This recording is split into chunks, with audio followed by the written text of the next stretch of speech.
সেদিন বিকেল বিকেল একটু বেরিয়ে পড়েছিলাম নৈহাটি যাওয়ার উদ্দেশ্যে। স্টেশনে সবসময় চুঁচুড়ো লঞ্চ ঘাটে আসার জন্য অটো টোটো অ্যাভেলেবেল থাকে।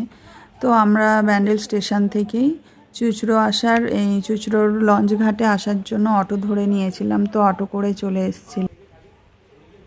আর চুঁচুড়োর লঞ্চ ঘাট থেকে লঞ্চ ধরে ঘাট পার হলেই হচ্ছে নৈহাটি। তো নৈহাটির ঘাট থেকে প্রায় 5 থেকে 7 মিনিট হচ্ছে বড় মায়ের মন্দির। পায়ে হেঁটেই যাওয়া যায়, কোনো রকম অসুবিধে হয় না, সোজা রাস্তায়। তো এই হচ্ছে মায়ের মন্দিরে যাওয়ার ডিরেকশান।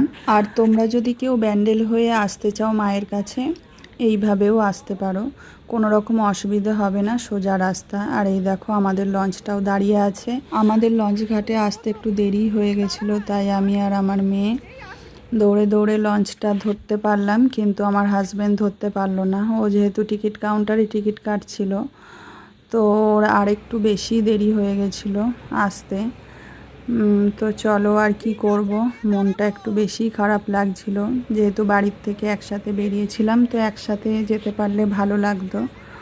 তো এরকম জানি সবাইরই হয় এই ফিলিংটা।